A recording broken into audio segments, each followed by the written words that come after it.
कल रात बकुल के फार्म हाउस से उसकी लाश मिली। अर्णव के कहने के मुताबिक उसके सिर पर किसी ने डंडे से वार किया था, और वो सही कह रहा था, क्योंकि डंडे पर जो खून के निशान मिले वो तो अर्णव के ही थे। सालुंके सर ने बताया था कि बकुल के खून में एक आदमी का हाथ है, लेकिन हमें जो सबूत मिल रहे हैं वो सबूत किसी औरत की तरफ इशारा कर रहे हैं। प्रद्युमन, अगर मैं गलत हुआ तो मैं रिटायर हो जाऊंगा, लेकिन अगर तुम गलत हुए तो तुम भी अपना इस्तीफा तैयार रखो।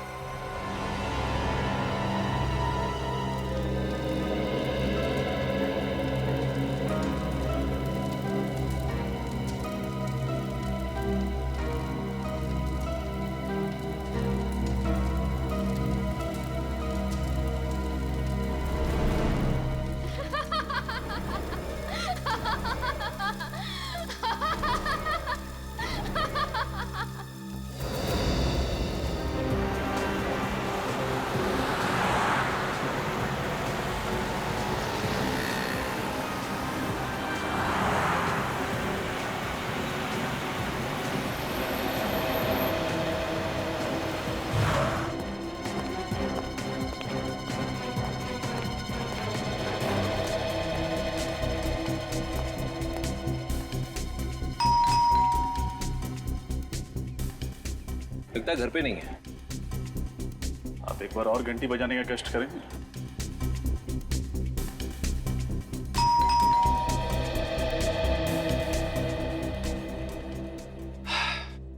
सर लगता है रश्मि घर पे है नहीं।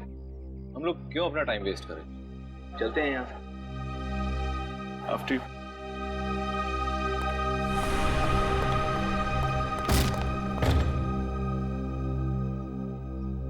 बढ़ा दिया काम इसने भी।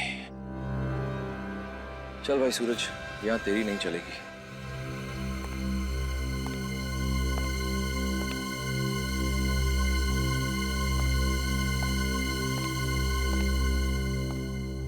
पूरे घर को छान मारो।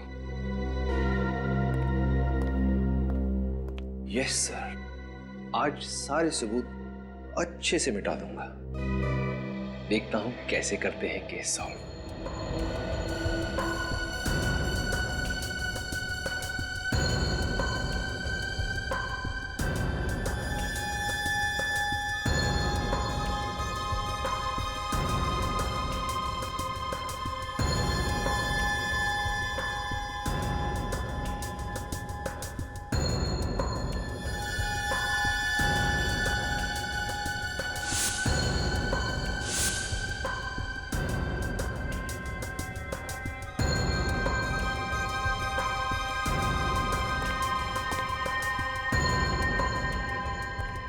क्या सर, ये सब क्या है?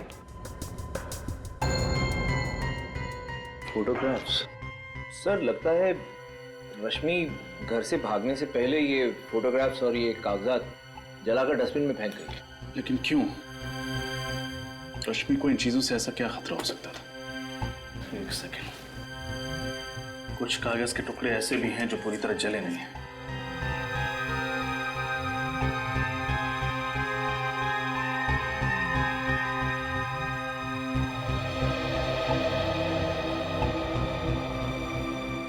PSY। PSY से क्या शब्द हो सकता है? शायद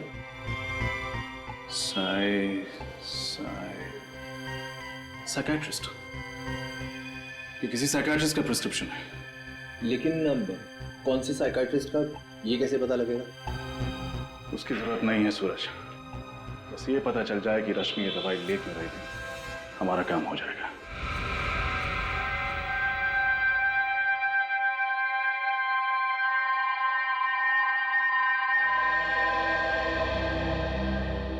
ये ड्रग तो स्प्लिट पर्सनालिटी डिसऑर्डर के पेशेंट्स को दी जाती है। Split personality disorder? जी हाँ, ये ऐसे पेशेंट्स होते हैं जिनमें दो पर्सनालिटीज होती है, एक जो अपनी खुद की होती है और दूसरी जो अपनी ओरिजिनल पर्सनालिटी से बिल्कुल अलग होती है। यूँ समझो कि एक ही शख्स के अंदर दो इंसान जी रहे हो सकता है कभी कभी दो से ज़्यादा भी इंसान जी रहे हो। डॉक्टर, जब ऐसे पेशेंट्स अपनी पर्सनालिटी बदलते हैं तो क्या करते हैं? ये कुछ भी कर सकते हैं, मगर जब वो अपनी ओरिजिनल पर्सनालिटी में वापस आते हैं तो उन्हें याद ही नहीं रहता कि उन्होंने किया क्या था। मतलब जब पेशेंट पर्सनालिटी ए में होता है तो उसे ये याद नहीं रहता कि पर्सनालिटी बी में उसने क्या किया था, और जब वो पर्सनालिटी बी में होता है तो उसे ये याद नहीं रहता कि पर्सनालिटी ए में उसने क्या किया था। एग्जैक्टली। सर यानी जब रश्मि ने बकुल का खून किया तब वो रश्मि नहीं थी, कोई और शख्सियत थी। तभी तो जब हमने भी पूछा तो हमें कुछ बताया नहीं, एकदम नॉर्मल बिहेव कर रही थी, क्योंकि उसे याद ही नहीं होगा कि उसने बकुल का खून किया। लेकिन सर डॉक्टर सालुंखे का कहना है कि बकुल को और उस नौकर को किसी आदमी ने मारा था। लेकिन सर हमें ये बात भी तो अच्छे से पता है कि उस नौकर का खून एक औरत ने किया है। अब ये कैसे पॉसिबल है? हो सकता है क्योंकि जब एक स्प्लिट पर्सनैलिटी डिसऑर्डर से पीड़ित औरत एक आदमी का रूप लेती है तो वो एक आदमी की तरह बिहेव करती है। मर्दाना चाल, मर्दाना आवाज, मर्दाना ताकत उसमें अपने आप आ जाता है। मतलब डॉक्टर सालुंखे सही कह रहे थे। एक और बात सर, अगर उस औरत ने एक बार खून किया है तो वो जरूर दोबारा हमला कर सकती है। इससे पहले कि रश्मि किसी और को अपना अगला शिकार बनाए, हमें उस तक पहुंचना होगा।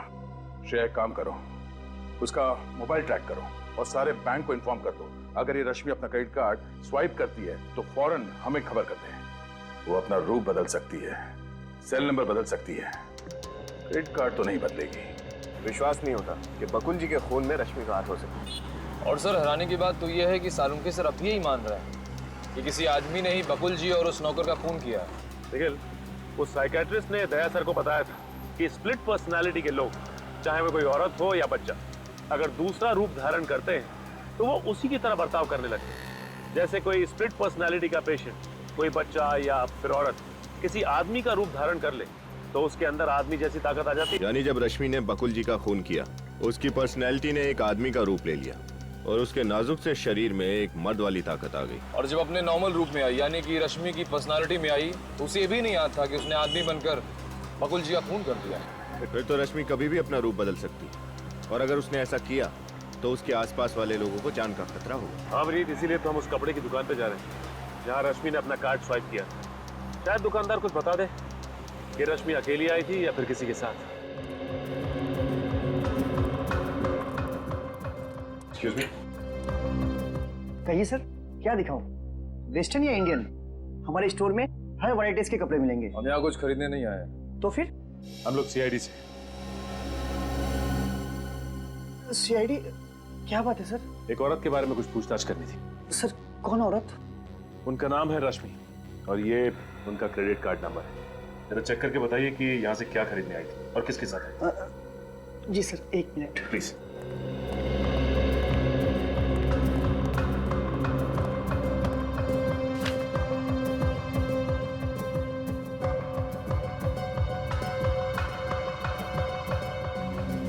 सर, ये हो बिल सर।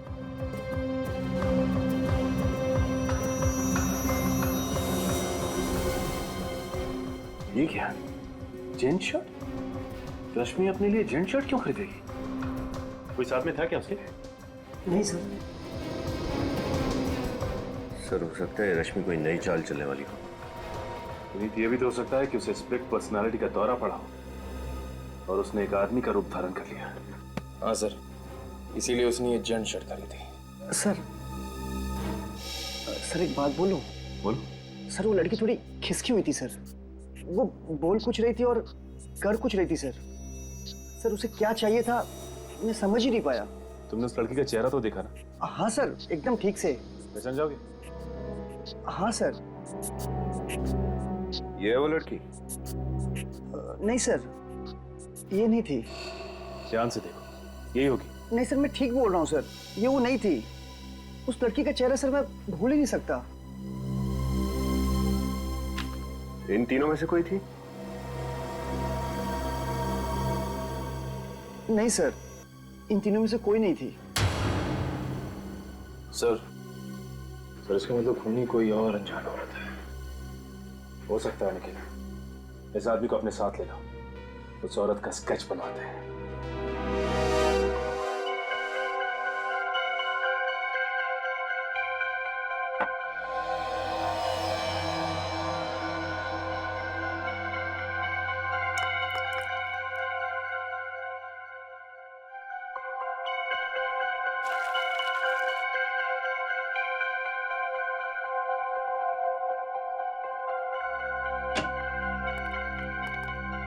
सालुंखे? हाँ। सॉरी, अरे यार, आज दिन किधर से उगा भाई? एसीपी प्रद्युमन और सालुके को सॉरी। यार गलती हो गई थी इसलिए सॉरी कह दिया, उसमें क्या हुआ? गलती? कैसी गलती? सालुके तो कह रहा था ना कि वो खून किसी मर्द ने किया है, और हम कह रहे थे कि वो खून किसी औरत ने किया है। तो सही था सालुके। सही था ना? सही था ना? अरे सही कैसे नहीं होऊंगा बॉस? मेरा अंदाजा कभी गलत नहीं होता, बरसों का एक्सपीरियंस है आफ्टर ऑल। ओए, आधा सही था तू, आधा। आधा सही मतलब? सालुके, वो जो औरत है ना जिसने खून किया है, वो एक स्प्लिट पर्सनालिटी डिसऑर्डर की मरीज है। उसके जहन में, उसके शरीर में जब भी कोई मर्द घुसता है ना, तो मर्दों वाला बर्ताव करती है। ओह आई सी, इंटरेस्टिंग। बट एनीवे, आधा सही तो हूं ना? तो बॉस, इसका मतलब सालुके को रिटायर होने की तो जरूरत नहीं है ना? क्या करूं, छुटकारा भी नहीं, पाला जो पड़ गया तेरे से। अरे यार, यही तो गलत है तुम्हारा। कब बॉस बन जाते हो, कब दोस्त रहते हो, पता ही नहीं चलता। एनीवे, आज सालुके लड़ाई के मूड में बिल्कुल नहीं है। भाई, आज आप लोगों का मनोरंजन नहीं हो सकता है। अरे सर, ऐसी बात क्यों कर रहे हैं आप? सच कह रहे हैं सर। आप लोग जब झगड़ते हैं ना, तब मनोरंजन नहीं, हमें टेंशन हो जाती है। टेंशन होती। सालुके साहब, हाँ, ये देखिए। एक मिनट बस। क्या? ये फोटो। गुड जॉब तारिका। तुम एक काम करो, बाकी के फोटोज भी साफ करो। सर। बॉस, मैं तुम्हें कुछ दिखाना चाहता हूँ। पंकज, लाइट ऑफ करो जरा।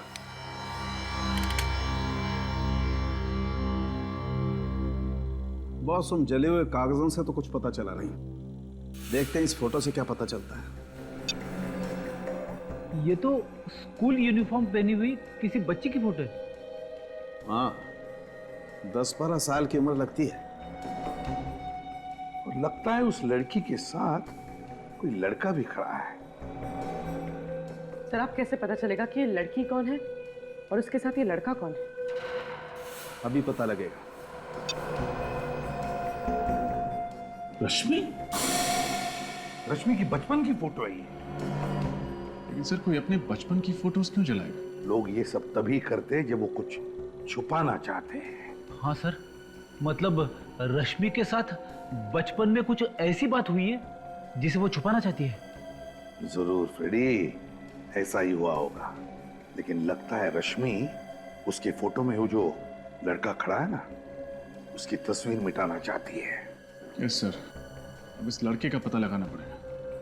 मगर कैसे सर? फोटो में तो कुछ दिख रहा ही नहीं है। क्यों नहीं दिख रहा है? देखो अभी, देखो उस बैच पर क्या लिखा है। DAG public school, DAG public school. Hello Shashi, अच्छा सुनो, वो 1995 का जो बैच था ना, उसका एडमिशन फॉर्म मुझे चाहिए। हाँ, रश्मि नाम की स्टूडेंट का। जी जी, 5th स्टैंडर्ड। ओके ओके, ठीक है। सॉरी, आप लोगों को 2 मिनट और वेट करना पड़ेगा। आप लोग चाय या कॉफी कुछ लेंगे? जी नहीं यार, थैंक्स। मैडम, ये फाइल।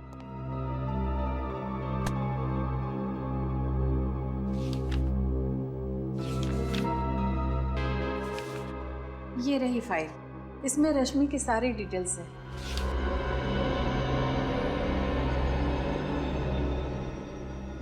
लेकिन इस फाइल से हमें खास जानकारी नहीं मिलने वाली। कुछ और बता सकती हैं आप रश्मि के बारे में? जी नहीं, इस बारे में मुझे और कुछ पता नहीं। एक मिनट सर, मुझे इस लड़की का चेहरा देख के कुछ याद आ रहा है। इसका एक बड़ा भाई था जो फुटबॉल बहुत अच्छी खेलता था। वो हमारे स्कूल की टीम में था। आपको पूरा यकीन है? जी सर। क्या नाम था उसका और कौन सी क्लास में पढ़ता था? सर, नाम और क्लास तो याद नहीं है। हाँ सर, वो इससे 2-3 साल बड़ा था सर। 2-3 साल बड़ा था। ये 1995 की 7वीं और 8वीं क्लास की रिकॉर्ड फाइल लेके आइए प्लीज। वो होठ थोड़ा पतला होगा। सर ये रश्मि कहीं भेस बदल के तो नहीं गई थी गारमेंट शॉप में? इसी वजह से शॉपकीपर उसे पहचान नहीं पा रहा है। हो सकता है अभिजीत, बिल्कुल हो सकता है। हाँ पंकज। जी सर। ये नीता, निकिता और शिखा तीनों को बुलाया ब्यूरो में? जी सर, श्रेया उन्हें लेके आती होगी। गुड। स्केच रेडी है सर।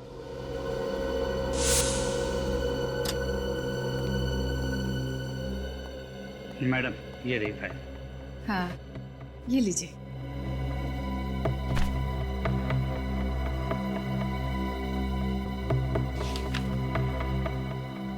निखिल, रश्मि के घर से जो फोटोग्राफ्स मिली थी बोला ना? सॉरी।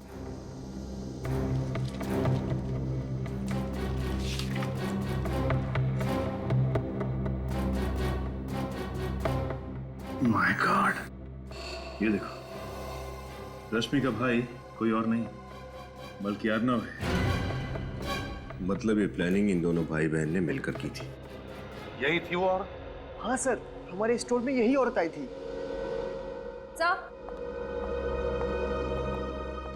आइए आइए, स्केच को अच्छी तरह से देखिए, गौर से देखिए और बताइए कि आप जानते हैं इसे?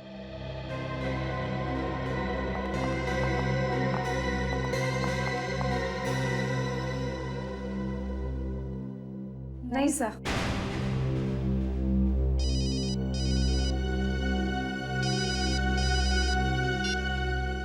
हाँ सचिन। सर ये अर्नव और रश्मि दोनों भाई बहन हैं। माय गॉड, तो ये बात है। और ये सारा का सारा खेल इन दोनों ने मिलकर खेला था। Good work. क्या हुआ सर? अभिजीत, रश्मि और अर्नव सगे भाई बहन हैं। क्या सगे भाई बहन? हाँ सगे भाई बहन। क्यों नहीं ताई, आपको तो पता था ना कि रश्मि और अर्नव सगे भाई बहन?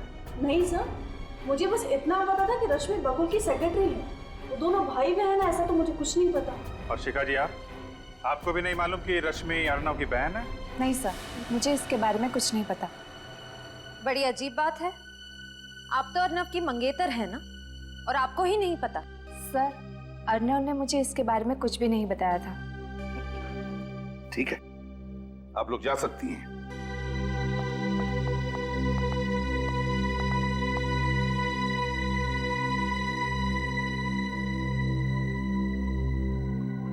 अभिजीत,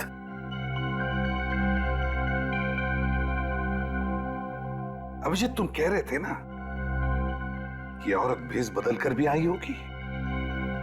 कुछ दिमाग में आ रहा है, कुछ दिमाग में आ रहा है। श्रेया, अर्नव की फोटोग्राफ कंप्यूटर में निकालो। सब ये रहा अर्नव का चेहरा। अब श्रेया, अर्नव के इस चेहरे पर स्केच में जो जो है वो सब बनाओ। ये ऐसे बाल, ये कानों में बालियां और ये लिपस्टिक।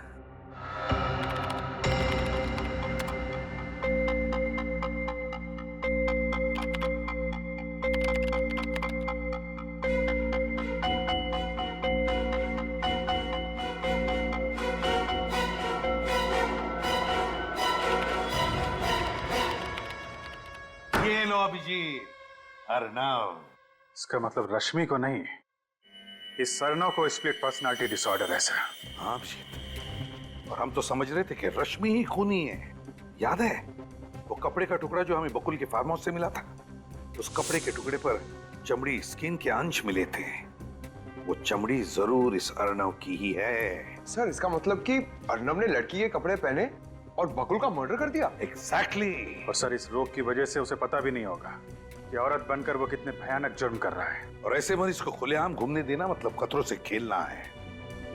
अभिजीत, इस अर्नव के दोनों रूप पूरे शहर में फैला दो, पूरे शहर में। देखते हैं बचकर जाएगा कहाँ। सर अर्नव तो अपने घर पर मिला नहीं, अब कहाँ ढूंढे उसे? हाँ सर, और उसकी गाड़ी भी उसके बंगलों पर नहीं थी। बच के जाएगा कहाँ? मैंने शहर के सारे चेक पोस्ट और टोल नाके पे खबर कर दी है, सारे पुलिस स्टेशन को भी इन्फॉर्म कर दिया है। इस अर्नव के दोनों रूप के फोटो और रश्मि के फोटोग्राफ्स भी दे दिए हैं। कोई ना कोई कहीं ना कहीं तो जरूर इन दोनों को देखेगा। सर हो सकता है वो शहर से बाहर निकल गए हों। नहीं श्रेया, टोल नाको वालों से पता चला है कि अभी तक अर्नव मुंबई से बाहर नहीं गया। सर ये भी तो हो सकता है कि उसने अपनी गाड़ी कहीं बीच रास्ते में खड़ी कर दी हो और पैदल या किसी और रास्ते से शहर से बाहर निकल गया हो सकता। सर अर्नव के आसपास के सभी लोगों को उससे बहुत खतरा है। उसकी बीमारी की वजह से वो किसी भी वक्त कुछ भी कर सकता है। हेलो, इंस्पेक्टर दया बोल रहा हूँ। क्या? कहाँ पे? ठीक है, उस पर नजर रखो, हम लोग बस पहुंच ही रहे हैं वहां पे।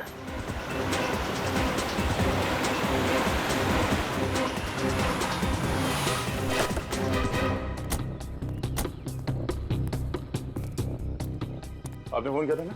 आप सीआईडी से? हाँ हाँ सर, मैंने फोन किया था।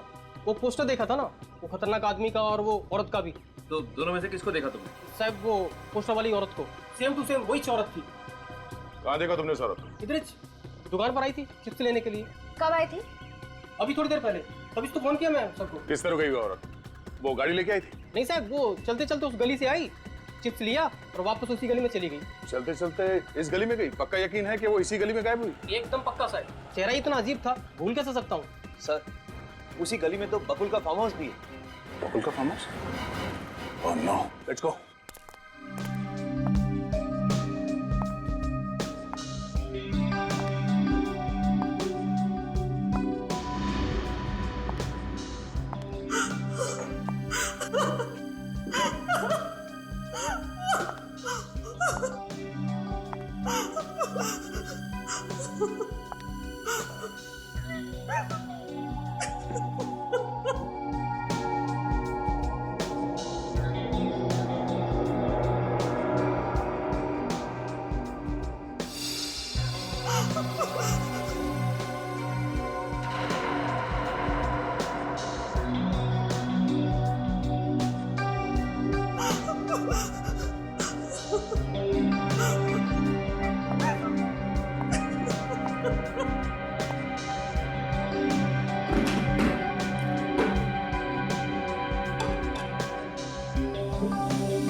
तुम खाओगी?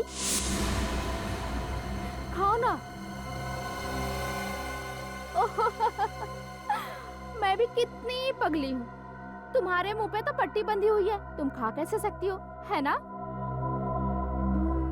कोई बात नहीं, इसे मैं ही खा लेती हूँ। हाँ?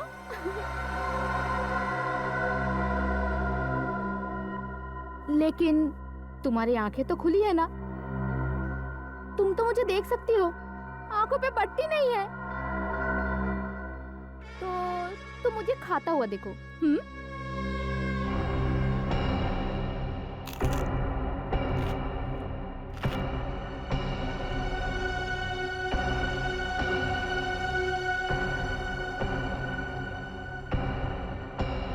तो क्या नाम बताया तूने अपना?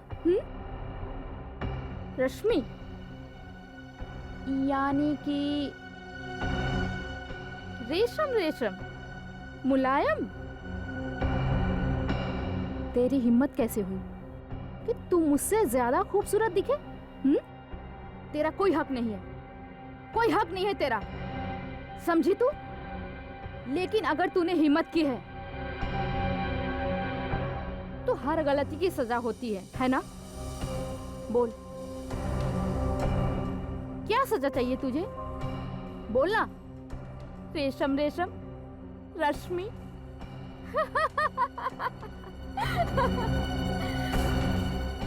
क्या हुआ?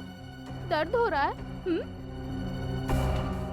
लेकिन सजा मिलने से पहले मैं तुझे अपना सुंदर नृत्य दिखाना चाहती हूँ।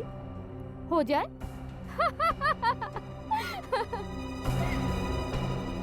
पहले मजा, फिर सजा।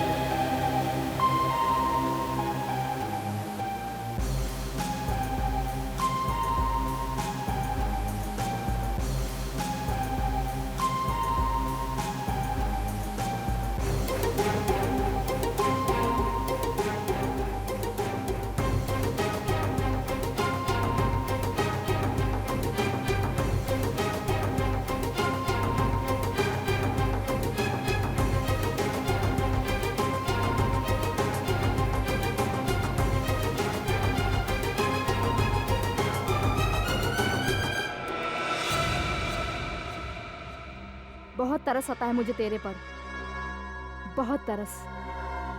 पर मैंने अपने आप को समझा लिया है कि दया माया छोड़ दूं और मैं और तुझे मारकर दया से मुक्त हो जाऊंगी और तू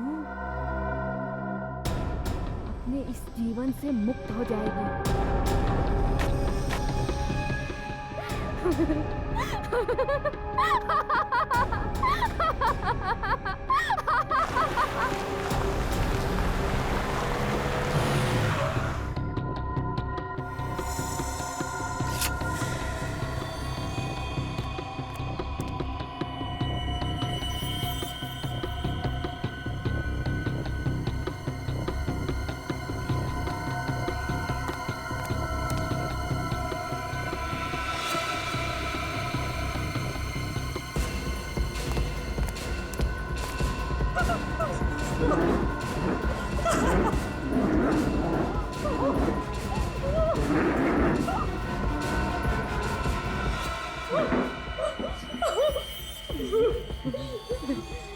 अलविदा, अलविदा।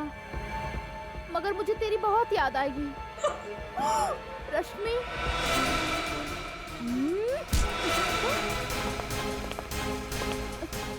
कौन हो तुम? भला कोई किसी औरत को इस तरह पकड़ता है क्या? तुम्हारे घर में माँ बहन नहीं है क्या? छोड़ो, छोड़ो मुझे। सब है। तो फिर छोड़ो ना। ओ भाई साहब, बोलो ना इन्हें, कितना बदतमीज है। छोड़ो। चलो शांत हो जाओ। बदतमीज? बैठ, शांत हो जाओ। अब मैं आ गया हूं ना, तुम्हें कोई कुछ नहीं कहेगा, समझे? हाँ समझी। बीमार रही है, इस वक्त ही अपने आप को एक औरत समझ रहा है। खून किया है मगर जुर्म का एहसास नहीं से। अजीब बीमारी है सर, ऐसा लगता है जैसे एक ही शरीर में दो लोग हैं। हाँ, जब ये लड़की बन जाता है तो उसे याद नहीं रहता कि जब ये अर्नव था किसने क्या किया था, और जब अर्नव बन जाता है तो लड़की के रूप में क्या किया वो भूल जाता है। रश्मि, तुमने हमसे ये बात क्यों छुपाई? ये अर्नव तुम्हारा भाई है? सब मैं डर गई थी। मुझे लगा कि अगर मैंने आपको भैया की बीमारी के बारे में बता दी तो आप इन्हें मुझसे अलग कर देंगे, जेल में डाल देंगे, फांसी दे देंगे।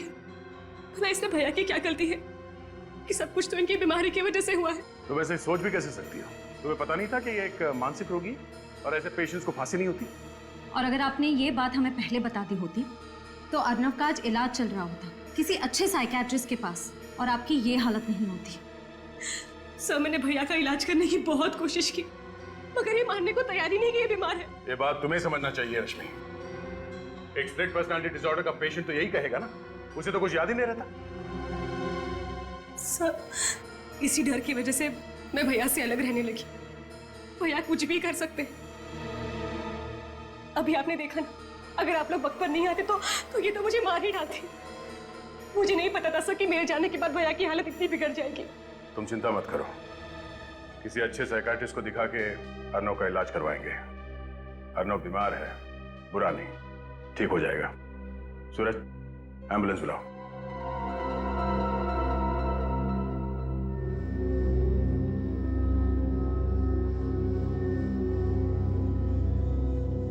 Finger on your lips. मेरी क्लास में तुम लोग ज्यादा बात मत किया करो, और मैं जो सिखा रही हूँ उसे ध्यान से देखो, समझो, वरना एग्जाम कैसे पास करोगे तुम लोग? हाँ, A2 + B2 इज। कमरे में कोई भी नहीं, मगर उसे लग रहा है कि कमरे में बहुत सारे स्टूडेंट्स हैं और वो गड़बड़ कर रहे हैं। अर्नव की तबीयत बिगड़ती जा रही है। देखिए, फिलहाल वो खुद को एक औरत यानी प्रोफेसर पायल समझ रहा है। डॉक्टर साहब, मुझे पता है इस बीमारी को ठीक करना बहुत मुश्किल है, लेकिन वक्त चाहे जितना भी लगे आप अर्नव को ठीक करने की कोशिश कीजिए। और एक रिक्वेस्ट है, अर्नव को एक अलग से कमरे में रखिएगा। मेरे कहने का मतलब है। सर, आप चिंता ना करें, हम जानते हैं कि ऐसी स्थिति में वो औरों के लिए खतरा बन सकता है, इसलिए हमने अर्नव को एक अलग वार्ड में सुरक्षित रखने का बंदोबस्त किया है। डॉक्टर साहब, ये बताइए कि इसकी तबीयत कब तक ठीक हो सकती है? मेरा मतलब है, ये अपनी पर्सनालिटी में कब तक वापस आ सकता है? बताना मुश्किल है, और मैं इसके ठीक होने की कोई गारंटी भी नहीं दे सकता। 6 महीने, साल भर, 2 साल, सब डिपेंड करता है कि वो ट्रीटमेंट के साथ कितना रिस्पॉन्ड करता है।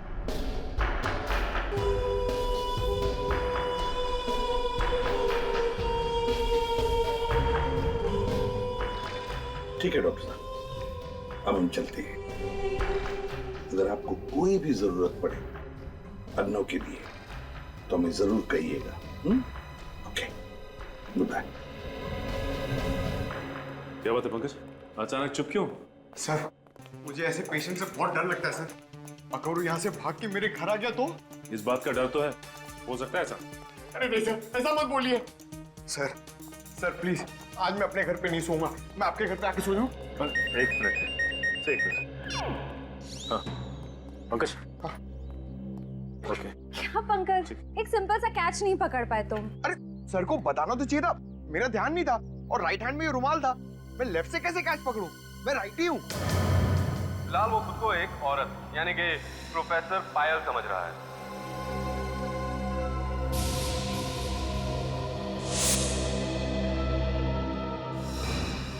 माय गॉड सचिन, ये अर्नव बीमारी का नाटक कर रहा है, बीमार नहीं है वो।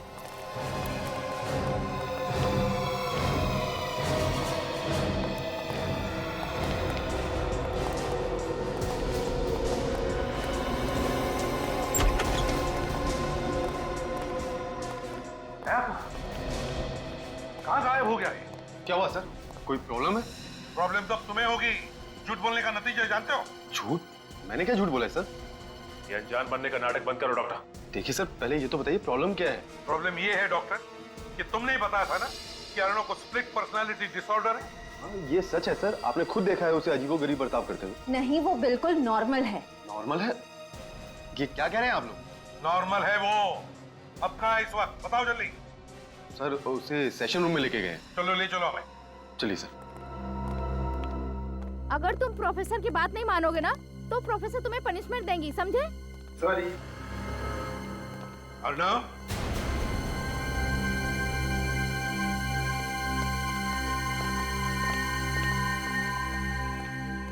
आजकल के बच्चे, बाप रे बाप। नमस्ते टीचर जी।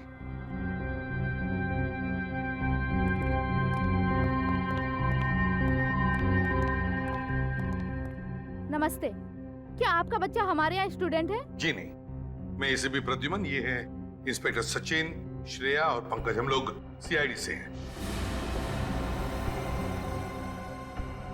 सीआईडी? जी हाँ, सीआईडी। वैसे आपका नाम क्या है टीचर जी? पायल। पायल। पायल, पायल तुम्हें पता है हम यहाँ किस लिए आए? हाँ, मुझे पता है आप लोग यहाँ क्यों आए हैं। तब तो तुम ये भी जानती होगी कि तुमने क्या क्या किया है। हाँ हाँ, मैंने ही बकुल को मारा है, मैंने उसका खून किया है। सब याद है। लेकिन सर एक बात समझ में नहीं आ रही कि अगर खून इन्होंने किया है तो बकुल के खून का इल्जाम अर्नव ने अपने सर पे क्यों ले लिया? हाँ, क्यों किया अर्नव ने ऐसा? हाँ? अर्नव? ये अर्नव कौन है? मैं अर्नव को नहीं जानती हूँ। ये सब छोड़िए पायल जी, ये बताइए कि बकुल का खून कैसे किया आपने? चाकू मारकर। और जब चाकू मारा तब बकुल कहाँ था? उसके फार्म हाउस पे। तो उसके फार्म हाउस पर तुम गई कैसे? पीछे के दरवाजे से। फार्म हाउस और पहुंची कैसे? इतने दूर है वो फार्म हाउस? गाड़ी से। गाड़ी का कलर? Red, black. तो फार्म हाउस के अंदर जाते ही तुमने बकुल पर वार कर दिया? नहीं, मैं वार करने वाली ही थी, लेकिन मुझे जब पता चला कि जिस आदमी को मैं मारने जा रही हूँ वो बकुल नहीं है, दरअसल कोई और आदमी है, तो मुझे टेंशन आ गया और मैंने बस यही सोचा कि उस आदमी को बेहोश कर दूं। कैसे बेहोश किया? डंडा मार के। तुम जानती थी उस अनजान आदमी को? नहीं, मैं उस आदमी का चेहरा नहीं देख पाई। कैसे देख पाती, अंधेरा जो था। और खून करने के बाद क्या किया तुमने? मैं खिड़की से भागी और बंगलों के पीछे सुनसान घर की छत पे वो कपड़ों से भरा बैग फेंक दिया मैंने। मतलब अपनी गाड़ी में नहीं गई तुम? नहीं। फिर तो आपकी गाड़ी वहीं पे खड़ी होनी चाहिए थी। लेकिन सर, हमें तो वहाँ कोई कार नहीं मिली। चोरी हुई होगी, वो तुम पता लगा ही लेंगे। बकुल को क्यों मारा तुमने? हाँ? धोखेबाज था वो। कैसा धोखा दिया? पहले उसने नीतिका से शादी की, फिर बिना बताए उसने नीता से भी शादी कर ली और नीता के सारे पैसे ऐड कर उसने मुझे अपने प्यार के चंगुल में फंसाया। और फिर उस राक्षस बकुल ने रश्मि के साथ चक्कर चलाना शुरू कर दिया। बकुल और रश्मि? हाँ, उन दोनों का चक्कर था। लेकिन तुम्हें पता कैसे चला कि बकुल अपने फार्म हाउस पर है? हाँ, उस मीटिंग के बारे में तो सिर्फ अर्नव को पता था। मैं उस पर नजर रख रही थी। अर्नव पर? ये अर्नव कौन है? मैं अर्नव को नहीं जानती हूँ, मैं बकुल का पीछा कर रही थी। पायल जी अब रहती कहाँ है? मलाड। और काम क्या करती है? आखिर मैं प्रोफेसर हूँ, मैथ प्रोफेसर। और माता पिता कहाँ है? माँ बाप बचपन में ही मर गए थे, मैं अनाथ हूँ। अब तो मैं भी उनके पास चली जाऊंगी। आप लोग मुझे फांसी जो दे दोगे। अरे नहीं नहीं पायल जी, बकुल का खूनी तो मिल गया। मतलब? बकुल का खून तुमने नहीं किया है, अर्नव ने किया है, अर्नव ने। कौन अर्नव? ये अर्नव क्या लगा रखा है? मैं किस अर्नव को नहीं जानती हूँ। पायल, अर्नव वही है जिसे तुमने फार्म हाउस में बेहोश किया था। वो भी बकुल को मारने के लिए वहां पहुंचा था, लेकिन तुम वहां पहुंच गई और उसी का फायदा उठाकर उसने असली चाकू से उस पर वार किया। लेकिन उसने एक गलती की।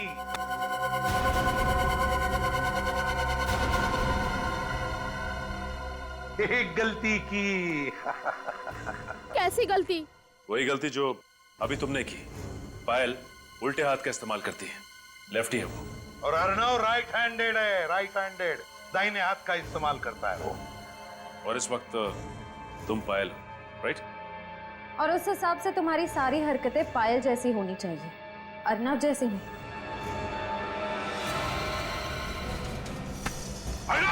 रुक जाओ!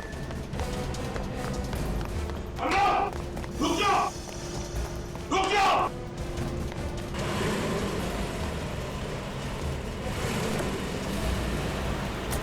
अर्नव, रुक जाओ!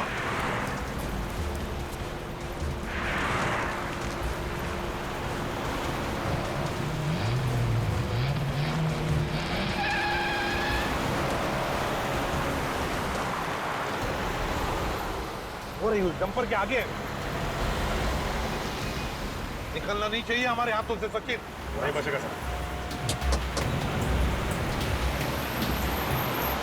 पलक झपकते ही हमारे आंखों के सामने से भाग गया।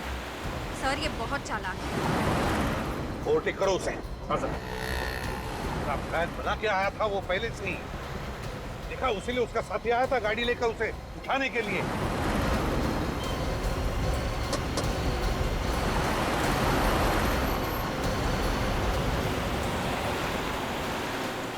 सीआईडी की गाड़ी पास में आ गई है। फटाफट भगाओ। अरे ये लोग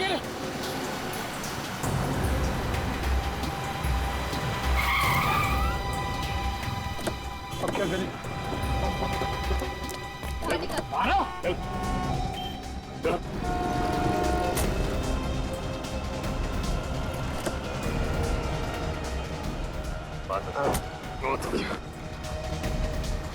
सर, रश्मि। रश्मि जी, हमें तो पहले से ही शक था कि अर्नव का साथ तुम दे रही थी। और तू? बहुत कर ली तूने एक्टिंग, अब अपनी एक्टिंग हमें दिखा। अर्नव, अपने स्प्लिट पर्सनालिटी डिसऑर्डर की एक्टिंग से तुमने साइकियाट्रिस्ट को भी फंसा दिया। वाह, कहां से सीखी तुमने ये एक्टिंग? कितनी भी एक्टिंग कर लो, लेकिन तुम भूल गए कि हर नाटक पे पर्दा गिरता ही गिरता है। तो फिर बताओ, कहां से शुरू करोगे अपनी कहानी? हाँ, ये सच है कि मैंने स्प्लिट पर्सनालिटी डिसऑर्डर के पेशेंट होने का नाटक किया और बकुल का खून किया। लेकिन बकुल का खून क्यों किया? वो तो तुम्हारा अच्छा दोस्त था ना? नहीं, अच्छा दोस्त नहीं था वो मेरा, बल्कि वो अच्छा इंसान नहीं था, हैवान था वो, हैवान। क्यों? ऐसा क्या किया था बकुल ने? उसने मेरी बहन की जिंदगी बर्बाद कर दी। रश्मि की जिंदगी बर्बाद कर दी? कैसे? बहरूपिया था वो, मक्कार था वो, धोखेबाज था, भोली भाली लड़कियों को अपने जाल में फंसाता था, शादी करता था मुझसे उनकी प्रॉपर्टी के लिए। पहले से 2 शादी कर चुका था वो, और मेरी बहन की जिंदगी बर्बाद करना चाहता था अब तक से। ये सच है सर। बकुल से मुझे प्यार था, लेकिन मैं उसकी शादीशुदा जिंदगी से बिल्कुल अनजान हूँ। उसने पहला फुसला कर मेरी सारी प्रॉपर्टी अपने नाम पर करवा दी और मैंने उसे मना तक नहीं किया, ये सोचकर कि वो तो मुझसे शादी करने ही वाला था। फिर एक दिन मुझे सच पता चला कि वो तो पहले से ही शादीशुदा है और उसकी एक नहीं बल्कि दो पत्नियां हैं, नितिका और दूसरी नीता।